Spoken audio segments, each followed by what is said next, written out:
जय हिंद मेरे फ्रेंड। तो क्या आपको भी देना है 7 मार्च को केमिस्ट्री का बोर्ड एग्जाम। तो आप लोग के लिए यह वीडियो बहुत ही इंपॉर्टेंट होने वाली है। जो भी क्लास 12th वाले विद्यार्थी हैं वो इस वीडियो को कंप्लीट देखिएगा, क्योंकि आपको इससे बहुत सारे प्रश्न एकदम छपे हुए मिलेंगे आपके अपने बोर्ड एग्जाम में। आइए यहाँ पे देखते हैं। तो यहाँ पे हम देखेंगे 2022, 2020 और 2019 तक के जो आपके यहाँ पे बोर्ड एग्जाम में कैसे प्रश्न पूछे गए, और ऐसे ही प्रश्न आपको एग्जाम में भी देखने को मिलेंगे। क्योंकि एग्जामिनर जो होते हैं वो देखिए भाई अलग से क्वेश्चन तो खोजने जाएंगे नहीं, वो पिछले ईयर के जो क्वेश्चन जो होते हैं उसको वहाँ पे उठा के और वही एकदम टिट्टो एकदम छाप देते हैं। ठीक है, तो वही आपका यहाँ पे होता है। तो आइए इसको देख लेते हैं, ताकि आपके इससे जो प्रश्न है वो आपको एकदम छपा हुआ मिल जाए। तो आइए यहाँ पे देखते हैं। सबसे पहले हम देखेंगे यहाँ पे 2022 के प्रश्न, और उसमें जो बहुविकल्पी होंगे उनको हम सॉल्व करेंगे, और जो आपके क्वेश्चन होंगे उसको आप देख करके उसको आप तैयार जोर से कर लीजिएगा, और जो इंपॉर्टेंट होगा उसको हम आपको तैयार करा देंगे। ओके, तो यहाँ पे देख लीजिए। सबसे पहले हम देख लेते हैं 2022 के पेपर, और 2022 में हम यहाँ पे सबसे पहले देखेंगे आपका यहाँ पे प्रश्न पूछे जाएगा। यहाँ पे जो बहुविकल्पी प्रश्न है वो आपको यहाँ पे देख लेते हैं। तो ये सबसे पहला यहाँ पे प्रश्न पूछेगा कि षटकोणीय आदि क्रिस्टल का उदाहरण होता है। तो आपको पता होगा कि आदि जो क्रिस्टल होता है वो क्या होता है भाई, वो हीरा होता है। ठीक है, और यहाँ पे CDS जो होगा आपको यहाँ पे सही हो जाएगा। ठीक है,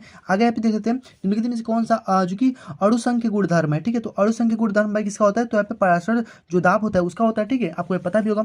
आगे यहाँ पे देखते हैं अगला यहाँ पे प्रश्न दिया गया कि निम्नलिखित में से कौन सा शून्य कोटि की अभिक्रिया। बहुत ही ज्यादा इजी प्रश्न है ये। ठीक है, शून्य कोटि की अभिक्रिया जो होती है वो आपको पता ही होगा, और इससे हमेशा एग्जाम में प्रश्न जो है पूछा जाता है। तो यहाँ पे आपका H2 और यहाँ पे प्लस Cl2, और यहाँ पे जो कि रिएक्शन करेंगे तो यहाँ पे आपका 2H यहाँ पे Cl जो कि बन जाएगा। ठीक है, आगे यहाँ पे देख लेते हैं प्रश्न। आगे आपका यहाँ पे ग्लूकोज में कितने प्राथमिक एल्कोहलिक समूह है। ठीक है, तो भाई ग्लूकोज में कितने प्राथमिक एल्कोहलिक समूह होते हैं आपको यहाँ पे पता होगा कि प्राथमिक एल्कोहलिक समूह की बात की जाए तो यहाँ पर एक जो होता है वो प्राथमिक एल्कोहलिक समूह होता है। ओके, आगे यहाँ पे देख लेते हैं। आगे आपका यहाँ पे दिए गए निम्नलिखित में से कौन सा यहाँ पे हैलोफॉर्म अभिक्रिया देता है। ठीक है, तो हैलोफॉर्म अभिक्रिया की अगर हम बात कर लेते हैं तो हैलोफॉर्म अभिक्रिया भाई कौन देता है, तो यहाँ पे जो आपका जो एसिटो जो फिनॉन होता है। ठीक है, एसिटोफिनॉन को हम यहाँ पे बोल सकते हैं। जैसे यहाँ पे R दिया गया है तो R को हम यहाँ पे ये भी लिख सकते हैं कि C6H5। ठीक है, C6H5OCS3। ठीक है, ये भी हम लिख सकते हैं, यानी R के स्थान पे हम यहाँ पे लगा सकते हैं ये भी, और कुछ भी यहाँ पे लगा सकते हैं। ठीक है, तो यानी हैलोफॉर्म की अभिक्रिया को जब बनाएंगे तो यहाँ पे एसिटोफिनॉन आता है, तो यहाँ पे इस प्रकार से ये भी दे सकता है, और यहाँ पे इस प्रकार से R भी आपको दे सकता है। तो इसमें कोई भी घबराने की बात नहीं है। आपका यहाँ पे जो पहला ऑप्शन जो है वो आपका सही हो जाएगा। ठीक है, आगे हमें बढ़ते हैं। अगला प्रश्न आपको यहाँ पे दिए गए, देख सकते हैं। अगला यहाँ पे कार्बिल एमीन अभिक्रिया बनाता है। ठीक है, यानी कार्बिल जो एमीन अभिक्रिया होता है, देखिए इंपॉर्टेंट प्रश्न है ये, एग्जाम में पूछ दिया जाता है इसकी परिभाषा भी। ओके, तो इसको ध्यान रखिएगा। यहाँ पे कार्बिल एमीन अभिक्रिया जो है वो क्या बनाता है भाई, तो यहाँ पे आइसोसाइनाइड। ठीक है, आइसोसाइनाइड बनाता है, जिसका फॉर्मूला होता है यहाँ पे जो आपके आपने पढ़ा होगा मिथाइल आइसोसाइनाइड का सूत्र पढ़ा होगा कि CH3NO NCO। ठीक है, तो आपको मिथाइल जो आइसोसाइनाइड जो सूत्र होता है उसका उसको यहाँ पे फॉर्मूला होता है, तो इसको ध्यान रखिएगा, ये भी आपको दे सकते हैं।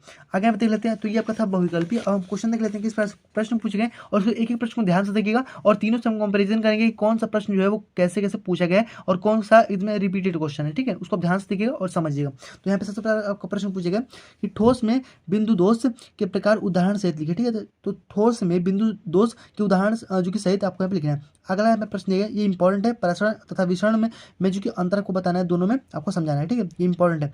ये आपका अगला है यहाँ पे विशिष्ट एवं मोलर चालकता, है ये भी इंपॉर्टेंट है। ये देखिए जो भी मैं आपको बता रहा हूँ, जो मैं आपको इंपॉर्टेंट कर रहा हूँ वो एकदम सबसे समझ लीजिए कि एकदम आपके एग्जाम में छपा हुआ मिलेगा। ओके, तो इसको ध्यान रखिएगा। यहाँ पे द्रव्य स्नेही और यहाँ पे द्रव्य विरोधी, ये भी तो भाई बहुत ज़्यादा इंपॉर्टेंट है। ठीक है, द्रव्य स्नेही और द्रव्य विरोधी क्लोराइड जो है किसे कहते हैं, इसके एक एक उदाहरण आपको बताने ज़्यादा नहीं, आपका यहाँ पे 2 नंबर का प्रश्न जो है हो जाएगा।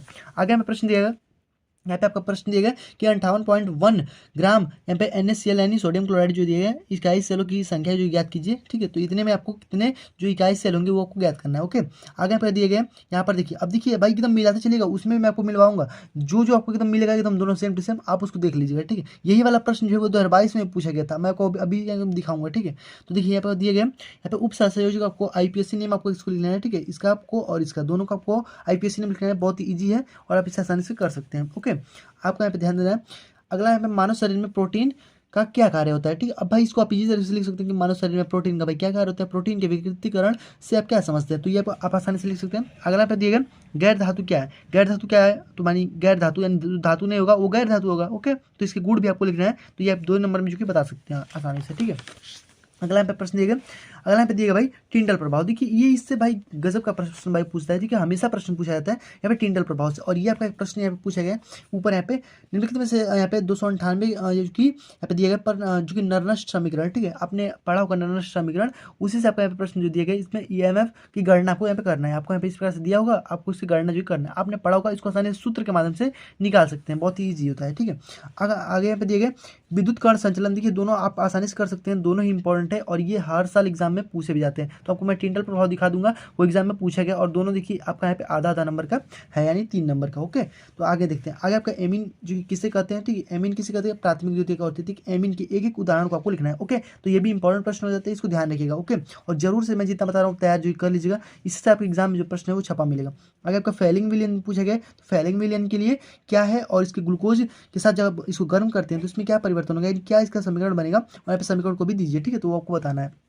अगला यहाँ पे प्रश्न दिया गया कि मोल प्रभाज, ठीक है, मोल प्रभाज से आप क्या समझते हैं, 5वां प्रश्न पूछा गया मोल प्रभाज से आप क्या समझते हैं, और विलेय में मोल प्रभाज एवं वाष्प दाब अवनमन के संबंध में का समीकरण जो कि लिखिए। और यूरिया का एक विलयन भार अनुसार 6% है, तो विलयन में यूरिया का जल तथा मोल प्रभाज को ज्ञात कीजिए। यूरिया का और भार आपको दिया गया है इतना, ठीक है, तो और भार दिया है यहाँ पे, भार इसका भी दिया गया है, ठीक है, आप आसानी से इसका जो मोल प्रभाज है वो निकाल सकते हैं फॉर्मूले के माध्यम से, ठीक है।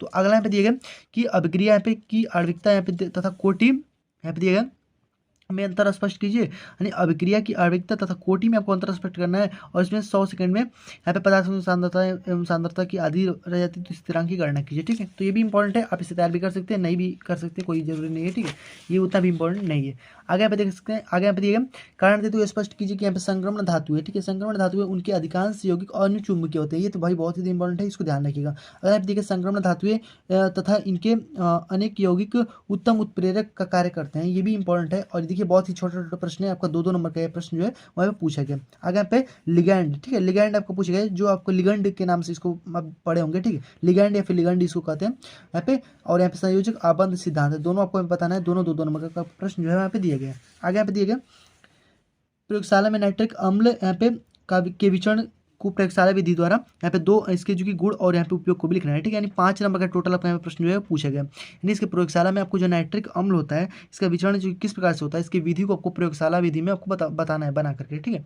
तो ये आपका एग्जाम में प्रश्न जो है वो पूछा जाता है, इसको ध्यान रखिएगा। और इसमें बहुत सारे इंपॉर्टेंट प्रयोगशाला विधि है जो कि आपको हमारे प्लेलिस्ट में मिल जाएगी केमिस्ट्री के, आप वहाँ पे देख सकते हैं, बहुत से मोस्ट इंपॉर्टेंट है जो कि मैंने आपको बहुत ही आसान तरीके से सॉल्व करवाने का प्रयास जो कि किया है, ठीक है, उसमें मैंने आपको पूरा एकदम बढ़िया तरीके से समझाया भी है। ओके, आगे यहाँ पे अथवा का दिया हुआ है, आप इसको कर लीजिए। निम्नलिखित में से कार्ड से समझाइए कि यहाँ पे O3 एक प्रबल ऑक्सीकारक की तरह क्रिया करता है, ठीक है।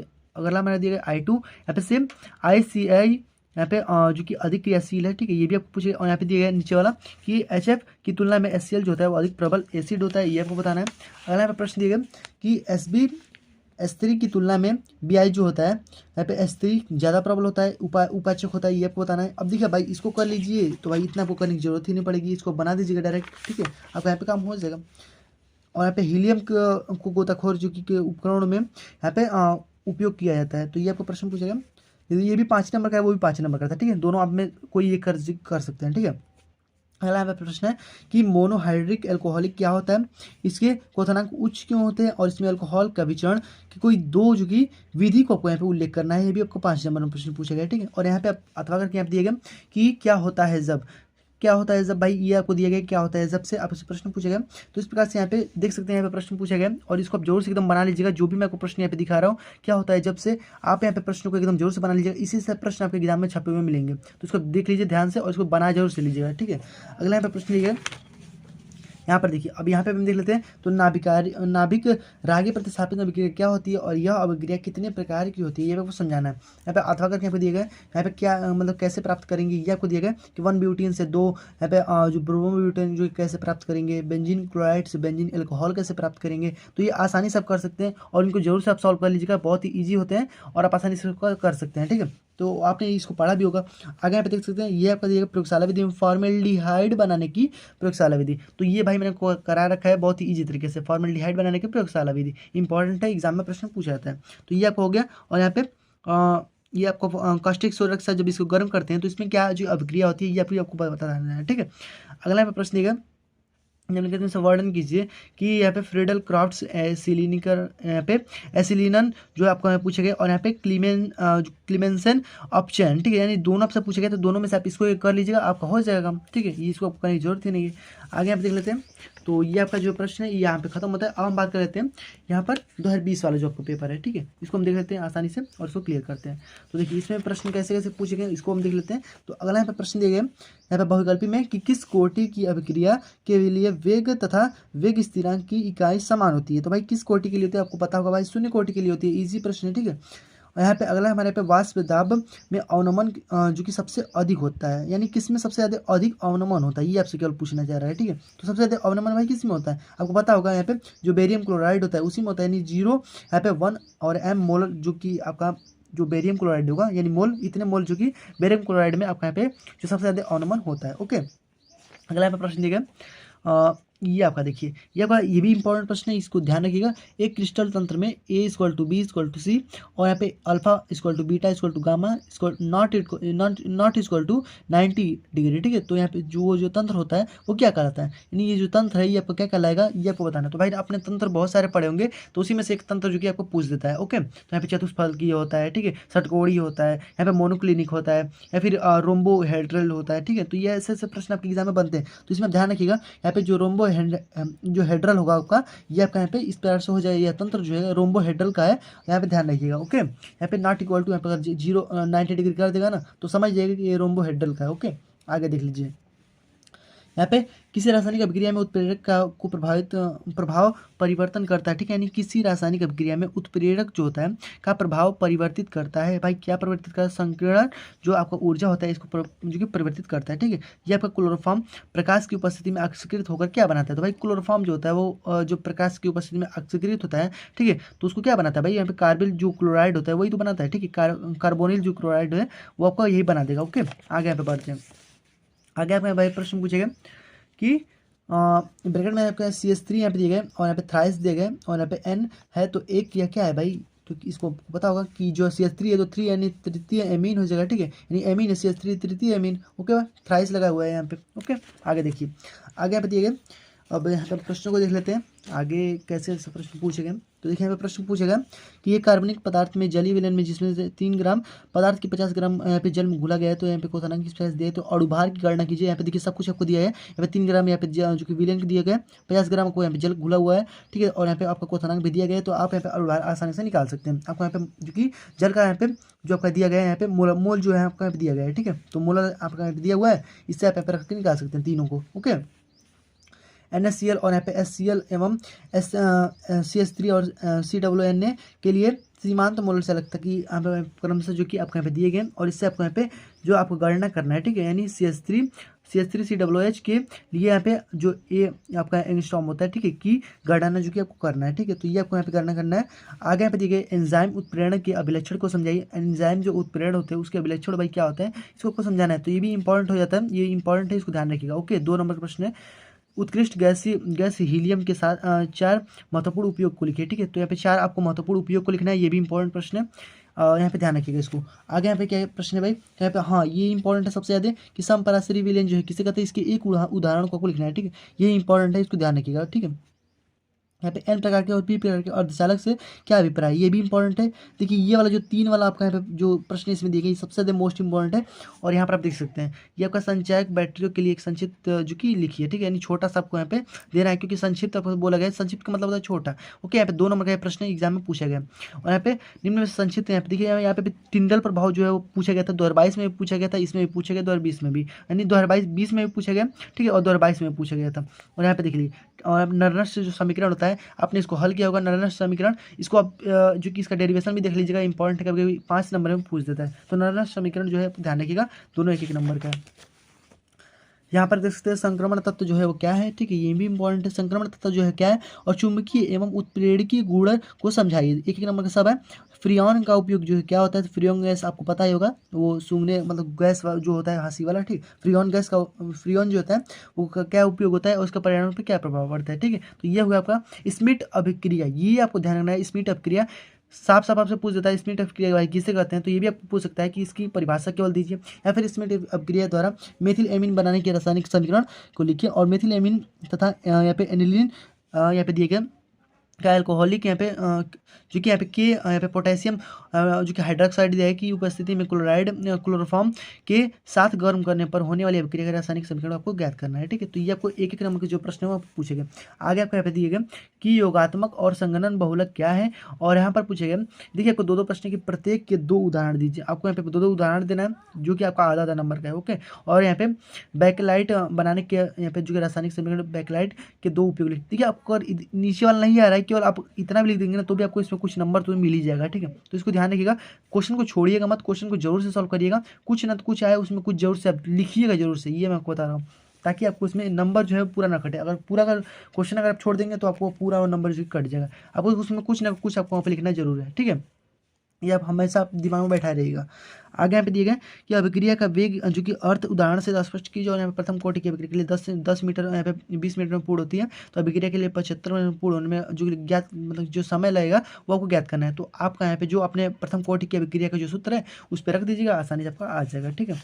आगे देख लेते हैं। अगला यहाँ पे दिए गए एल्यूमिनियम के निष्कर्षण की क्रियाविधि को समझाइए, ठीक है, ये भी इंपॉर्टेंट है। उपसंयोजक यौगिक प्रकाशशील समावेतम का क्या कारण है, उदाहरण देते देकर के समझाइए। और निम्नलिखित में से आईपीएससी यहाँ पे देखिए एकदम सेम टू सेम आपको देखिए एकदम वही वाला प्रश्न पूछा गया, उसमें भी पूछा गया था NiCO4, ठीक है, उसमें भी पूछा गया था, इसमें भी पूछा गया। और देखिए यहाँ पे K3 FeCl2O4 यहाँ पे थ्राइस देगा, ठीक है, देखिए दोनों आपका यहाँ पे पूछा गया, उसमें भी पूछा गया था आईपीएससी, इसमें पूछा गया। समझ सकते हैं कितना ज़्यादा इंपॉर्टेंट होगा, इसको जोर से एकदम तैयार कर लीजिएगा, वेरी इंपॉर्टेंट, ठीक है, ध्यान रखिएगा।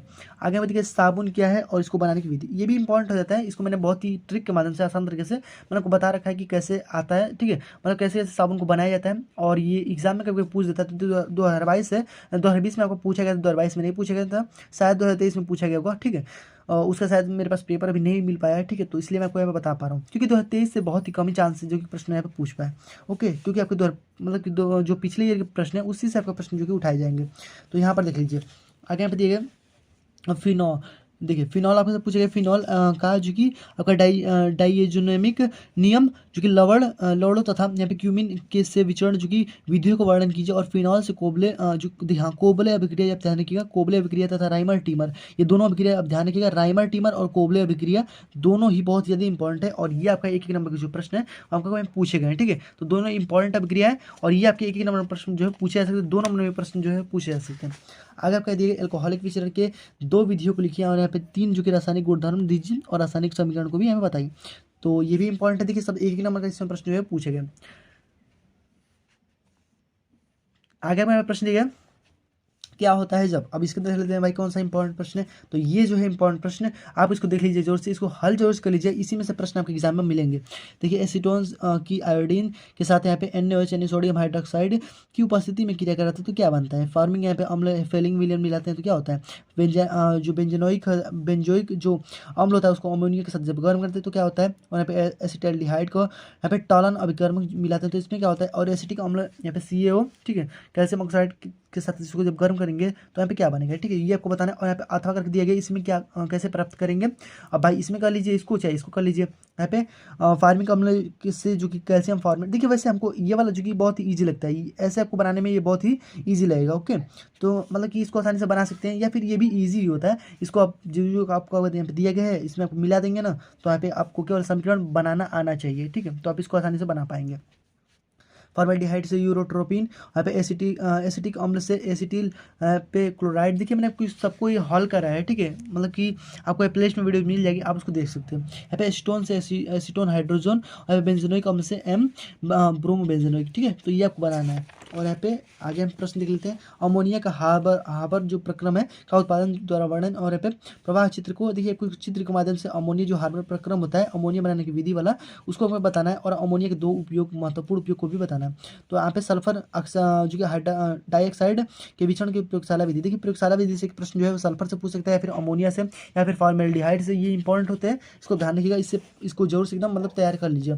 सल्फर डाइऑक्साइड के निम्नलिखित में से अभिक्रिया चूँकि रासायनिक समीकरण के साथ यहाँ पे दीजिए, यहाँ पे sodium hydroxide chlorine gas oxygen gas, ठीक है, इसके साथ आपको मिलाना है, और इसको यहाँ पे जो समीकरण होगा उसको आपको बताना है, ठीक है, रासायनिक समीकरण। आगे यहाँ पे दिए गए हमारे मतलब कि भोजन में प्रोटीन का क्या महत्व है, इसको तो आपको आसानी से लिख सकते हैं। हमारे भोजन में प्रोटीन का क्या महत्व होता है, देखिए उसमें पूछे गए थे, इसमें पूछे गए प्रोटीन के मुख्य स्रोत क्या है, और प्रोटीन के द्वितीयक संरचना, देखिए प्रोटीन का जो द्वितीयक संरचना होता है, और ग्लूकोज का, देखिए ग्लूकोज का भी देख लीजिएगा जो संरचना कैसे बनता है, और प्रोटीन का, दोनों इंपॉर्टेंट होता है, इससे एग्जाम में प्रश्न जो पूछ दिए जाते हैं विषय में आप क्या जानते हैं। और प्रोटीन के विकृतीकरण से आप क्या समझते हैं, ठीक है, इसको बताना क्या होता है, उसको बताना है, ठीक है। मोनोसेकेराइड, डाइसेकेराइड और पॉलीसेकेराइड से आप क्या समझते हैं। और यहाँ पे उदाहरण के साथ इसको ग्लूकोज के में स्टार्च किस प्रकार से विभक्त किया जाता है, इसको बताना। तो मोनोसेकेराइड, डाइसेकेराइड और पॉलीसेकेराइड तीनों आप यहाँ पे देख लीजिए, इंपॉर्टेंट है। देखिए आपको यहाँ पे कम नंबर पूछा गया, तो यहाँ पे जो कि 5 नंबर में प्रश्न पूछा गया है, ठीक है, तो ध्यान रखिएगा, इंपॉर्टेंट है, ठीक है। अगला यहाँ पे अब हम देख लेते हैं भाई यहाँ पे 2019। अब भाई ये तो भाई बहुत ज़्यादा पुराना हो जा रहा है, अब फिर भी इसमें देख लेते हैं कैसे कैसे प्रश्न जो है वो पूछे गए हैं।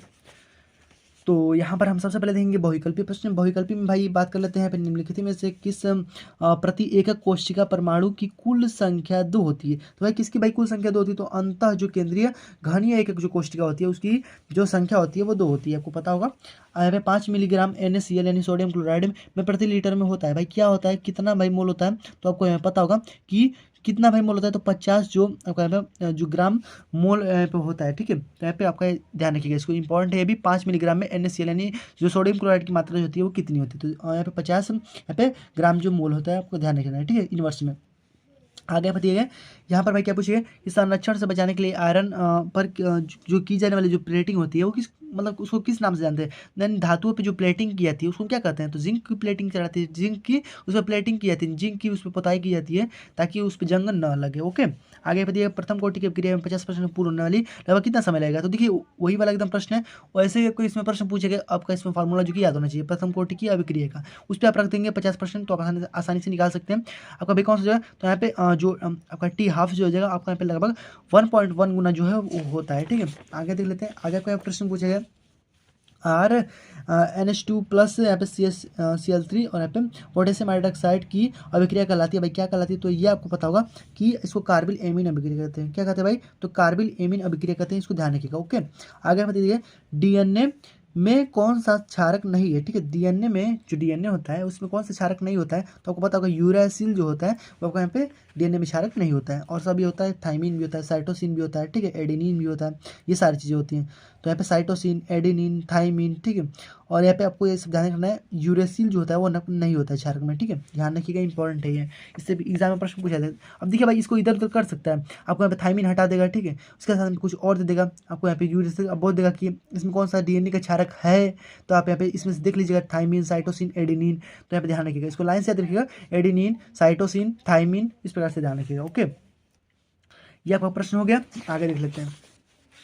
आगे क्या दिया गया है, यहाँ पे किसी घनीय जालक में घन के कोरूप में उपस्थित परमाणु की एक दूसरे से संपर्क करते दो घन की जालक की संकुलन यहाँ पे क्षमता की गणना कीजिए। 2 नंबर का प्रश्न है एग्जाम में, ये मतलब कम ही चांस है आपके एग्जाम में पूछा जाए। ठीक है, भारत अनुसार 25% ग्लिसरॉल यहाँ पे दिया गया कि विलयन में ग्लिसरॉल की मोल जो कि अंश का गणना कीजिए। ठीक है, मोल आपने पढ़ा होगा, मोल अंश और मोल प्रभाजी ये दोनों इंपॉर्टेंट होते हैं, इसको ध्यान रखिएगा, इंपॉर्टेंट है और इससे प्रश्न एग्जाम में पूछे जाते हैं। ठीक है, ये आपको एक प्रश्न दिया गया इस प्रकार से, तो ये आपका प्रश्न हो गया। और यहाँ पे चयनात्मक उत्प्रेरणा, देखिए ये तो इंपॉर्टेंट है, आ भी सकता है नहीं भी आ सकता है, इसको मतलब जितना मैं आपको बता रहा हूँ उतना देख जोर से लीजिएगा, इससे एग्जाम में आपको छपा हुआ प्रश्न मिल सकता है पूरा।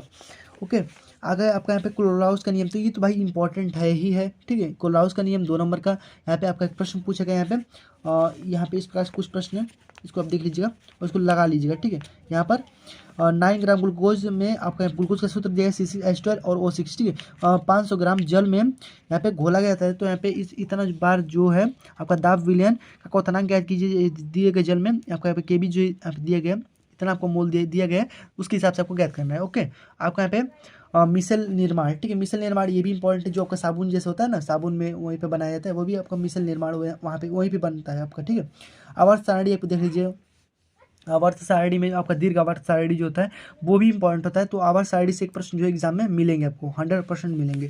आगे यहाँ पे प्रश्न दिया कि MnO2, ठीक है, से पोटेशियम परमैंगनेट के निर्माण की विधि रासायनिक समीकरण को बताना, यानी Mn जो O2 है इसे पोटेशियम परमैंगनेट आपको यहाँ पे बनाना है, रासायनिक सूत्र आप यहाँ पे लिख दीजिएगा, आपको यहाँ पे 2 नंबर काम हो जाएगा। ठीक है, और यहाँ पे पोटेशियम जो नाइट्रेट होता है उसका यहाँ पे रासायनिक अभिक्रिया का यहाँ पे समीकरण पे आपको लिखना है, उस पर आपको 1 नंबर मिलेगा। ओके, आगे देख लीजिए। बेंजील क्लोराइड आपको यहाँ पे दिया गया, और डाइमेथिल फेनिल और मेथिनिमीन और यहाँ पे के निर्माण में रासायनिक समीकरण को दिखाना है आपको। ठीक है, यहाँ में 3 नंबर में प्रश्न जो है आपको मिलेगा, और यहाँ पे टेफ्लॉन और मेलेमिन और यहाँ पे तथा टेरिलीन के निर्माण का रासायनिक समीकरण लिखिए। ठीक है, तो ये एक नंबर का आपका प्रश्न जो है वो सब पूछा जाता है। और साबुन क्या है, देखिए उसमें पूछा गया था 2020 में भी और 2019 में भी, साबुन क्या है ये आप एग्जाम में 100% आपको छपेगा, ध्यान रखिएगा। ये और टिंडल प्रभाव हो गया, ये हो गया, ठीक है, और यहाँ पे जो फॉर्मेल्डिहाइड बनाने की विधि हो गया, अमोनिया बनाने की विधि हो गया, सल्फर बनाने की विधि हो गया, ठीक है, ये सब आपके एग्जाम में 100% एकदम छपने वाले प्रश्न है, ध्यान रखिएगा, इसको जरूर से तैयार कर लीजिएगा। यहाँ पे हम उसको आपको अलग से वीडियो बना देंगे, उसको ध्यान से देख लीजिएगा। ठीक है, आपको यहाँ पे क्लियर हो जाएगा ईजी तरीके से। यहाँ पर देखिए ये तो भाई इंपॉर्टेंट है। सीधे देखिए प्रथम कोटि की अभिक्रिया, देखिए प्रथम कोटि की अभिक्रिया से आपका आपने देखिए भाई तीनों सेट में आपने देखा एक क्वेश्चन 100% एकदम मिलेगा आपको प्रथम कोटि की अभिक्रिया से। इसको ध्यान रखिएगा, प्रथम कोटि की अभिक्रिया के जो सूत्र निगमित होता है उसको देख लीजिएगा, प्रश्न जो होता है इसका सूत्र आपको देख लीजिएगा, और इससे जो क्वेश्चन पूछे जाते हैं आप इस मतलब एक बार क्वेश्चन को लगा लेंगे तो आप आसानी से लगा पाएंगे। तो यहाँ पे इतने में पूर्ण हो जाती है, तो इसमें अर्धायु इसमें देखिए पूछे गए, उसमें यहाँ पे केवल हाफ पूछे गए थे, इसमें अर्धायु में पूछे गए। लगा हुआ समय जो है वो 10 गुना है, तो आपको यहाँ पे याद करना है। 4 नंबर का प्रश्न है इसको आप ध्यान रखिएगा, ठीक है, इंपॉर्टेंट है इसलिए आपको बता रहा हूँ, ठीक है, बहुत ही अधिक इंपॉर्टेंट है। अगर यहाँ पे दिए गए एल्युमिनियम से एल्युमिनियम धातु निष्कर्षण की विधि का बताना, नामांकित चित्र और रासायनिक समीकरण को भी दीजिए, ठीक है, 4 नंबर का प्रश्न है। आगे यहाँ पे सहसंयोजक, हाँ ये इंपॉर्टेंट है, सहसंयोजक उपबंध, ठीक है, सहसंयोजक यौगिक और उप सहसंयोगिक में समवायता तथा ज्यामिति समवायता को उदाहरण द्वारा समझाइए, ये भी इंपॉर्टेंट है भाई। दो नंबर का दोनों प्रश्न है, ठीक है। यहाँ पे सहसंयोजक देख लीजिएगा, उप सहसंयोजक, ठीक है, दोनों इंपॉर्टेंट है। आपका दो नंबर का प्रश्न जो है वो पूछा जाएगा 100%, एकदम ध्यान रखिएगा, इसको एग्जाम में छपा हुआ मिल सकता है आपको। और यहाँ पे देखिए उभयदंती और यहाँ पे नाभिक राशि समूह क्या होता है, ये इंपॉर्टेंट है लेकिन कभी पूछ देता है। उभयदंती यहाँ पे नाभिक राशि समूह क्या है, उदाहरण द्वारा इसको समझाइए कि यहाँ पे इस प्रकार से दिया गया, ठीक है। तो ये आप अगर नहीं देखेंगे तो भी कोई बात नहीं, इसको आप देख लीजिएगा, लेकिन इसको जरूर देख लीजिएगा, ठीक है, ये वाला और ये वाला दोनों इंपॉर्टेंट है। आगे पे फिनॉल में यहाँ पे इलेक्ट्रॉन रॉगी प्रतिस्थापन के प्रति सक्रियता को स्पष्ट कीजिए और 3 उदाहरण के साथ इसका रासायनिक सूत्र को भी दीजिए, ठीक है, ये आपका हो गया। और यहाँ पे रासायनिक, अगर बात कर लेते हैं रासायनिक समीकरण में, तो क्या भाई इसको कैसे प्राप्त करेंगे, यहाँ पे प्राथमिक द्वितीय और तृतीयक एल्कोहल के निर्जल अभिक्रिया के साथ भाई करेंगे फिनॉल का कोल्बे अभिक्रिया। देखिए मैंने उसमें बताया था कोल्बे अभिक्रिया, इसमें कोल्बे अभिक्रिया जो पूछा गया है, ठीक है। तो कोल्बे अभिक्रिया के साथ भाई इसमें पूछा गया फिनॉल की कोल्बे अभिक्रिया के साथ रिएक्शन, ठीक है। यहाँ पे जो विलियम है आपका सन संश्लेषण आपसे पूछा गया, ठीक है। आगे आपका है एथेनॉल, यहाँ पे क्या होता है जब से पूछेगा कि एथेनॉल का कास्टिक सोडा के साथ जब गर्म करेंगे तो क्या मिलेगा। देखिए इंपॉर्टेंट है, ये भी इजी है, बहुत ज़्यादा है, ठीक है। एथेनॉल को कास्टिक सोडा के साथ गर्म करेंगे तो क्या मिलेगा, प्रोपेनॉन की क्लोरोफॉर्म की अभिक्रिया है, और यहाँ पे प्रोपेनॉन की सोडियम के साथ अभिक्रिया है, ठीक है, यानी सोडियम हाइपोक्लोराइड से, ठीक है। और यहाँ पे फेनिल मेथिल कीटोन को यहाँ पे 2 डाई इंट्रोफेनिल हाइड्रोजिन के साथ गर्म करते हैं तो क्या मिलता है। और यहाँ पे जो बेंजल्डिहाइड को सांद्र NaOH यानी जो सोडियम हाइड्रोक्साइड है के साथ गर्म करते हैं तो क्या मिलता है। देखिए एक एक नंबर के सारे प्रश्न ये पूछे गए और ये इंपॉर्टेंट, ठीक है। इसको देखिए जो भी मैं आपको बता रहा हूँ क्या होता है जब में, या फिर क्या इससे क्या कैसे बनेगा, वो अभिक्रिया जरूर से एकदम हल्का लीजिएगा। इससे आपके एग्जाम में 100% मैं बता रहा हूँ छपा हुआ प्रश्न मिलेगा, मेरी बात को नजरअंदाज मत कीजिएगा, ठीक है। पूरा एकदम जोर से देख लीजिएगा, इससे एकदम मतलब कि एकदम छपा हुआ मिल सकता है, पूरा मैं बता रहा हूँ आपको। आगे आपका दिएगा यहाँ पे टॉलुइन से बेंजिल्डिहाइड आपको बनाना है, यहाँ पे इस प्रकार से यहाँ पे सारी चीज़ें दी गई हैं, ठीक है। यहाँ पे नाइट्रिल से आपका एथेनॉल आपको बनाना है, ठीक है। जो कि ब्रोमोबेंजीन से आपका बेंजेनोइक अम्ल बनाना है। तो इस प्रकार से प्रश्न जो है पूछे गए, और ये भी आपका 2019 में प्रश्न पूछे गया था, ठीक है। यहाँ पे कोई प्रश्न दिएगा क्या होता है जब से अमोनिया डाइक्रोमेट से को गर्म करते तो क्या बनता है, यहाँ पे सोडियम एंजाइड को गर्म करते तो क्या बनता है, यहाँ पे क्यूबिक को यहाँ पे दिया गया है, ठीक है। सल्फर को सांद्र नाइट्रिक अम्ल के साथ जब गर्म, ये इंपॉर्टेंट है, ठीक है। सल्फर को सांद्र नाइट्रिक अम्ल से गर्म करते हैं तो क्या बनता है, ये इंपॉर्टेंट है। कार्बन सल्फ्यूरिक अम्ल को गर्म करते हैं तो क्या बनता है, नाइट्रोजन से अमोनिया, ठीक है। और यहाँ पे नाइट्रोजन से डाई हाइड्रोक्साइड नाइट्रिक ऑक्साइड या फास्फोरस से फास्फोरिक अम्ल आपको पूछा गया, ठीक है। यहाँ पे श्वेत फास्फोरस से फास्फोरिन, ठीक है। और यहाँ पे फास्फोरस, यहाँ पे ये तो मान लीजिए इंपॉर्टेंट नहीं लग रहा है, ठीक है, उतना भी इंपॉर्टेंट नहीं है, इसको ध्यान रखिएगा।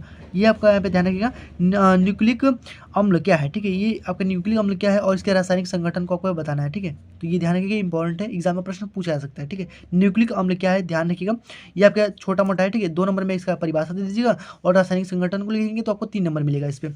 आगे आपका दिए गए, या फिर आप लिख सकते हैं कि प्रोटीन के प्राथमिक द्वितीयक तृतीयक, इस 2020 में पूछा गया था, इसमें पूछा गया। तो प्रोटीन के प्राथमिक द्वितीयक तृतीयक तथा चतुष्क संरचना और प्रोटीन की विकृतीकरण की व्याख्या कीजिए। देखिए उसमें पूछा गया था 2020 वाले में, और इसमें पूछा गया, यानी समझ सकते हैं कितना ज़्यादा इंपॉर्टेंट होगा, ठीक है। तो आपके 2024 में भी प्रश्न जो है वो पूछा जाने वाला है, ध्यान रखिएगा। देखिए इसको आप जोर से देख लीजिए, और टिंडल प्रभाव को देख लीजिए, फॉर्मेल्डिहाइड बनाने की विधि, अमोनिया बनाने की विधि, और यहाँ पे सल्फर बनाने की विधि, ठीक है। ये सारी चीज़ें, और आपका यहाँ पे जो आपका मूल प्रभाव से एक प्रश्न जो है वो आपका एग्जाम में पूछा जाता है, और आपका जो आपका प्रथम कोटि की क्रिया है उससे भी आपको प्रश्न जो है एग्जाम में मिलेगा 100%। जो मैं आपको 5 6 7 यहाँ पे बताया हूँ, ये जरूर से आप देख लीजिएगा। ये मैं आपको पूरा कंपेरिजन भाई करके बता रहा हूँ कि कौन सा एग्जाम में एकदम पूछा है ना वाला प्रश्न है, इसको जरूर से तैयार कर लीजिएगा। तो ये इतना जो है प्रश्न आपके एग्जाम में एकदम छपने वाला है, ठीक है। तो उसको ध्यान रखिएगा, जो भी आपके 2020 2022, ठीक है, ये आपके जो प्रश्न पूछे गए थे ये मैंने आपको बता दिया, और इसको ध्यान रखिएगा, सबसे ज़्यादा मोस्ट इंपॉर्टेंट है। तो बस आज की वीडियो में इतना रहते हैं। तो बस मिलते हैं नेक्स्ट वीडियो में, तब तक गुड जय हिंद, वंदे मातरम।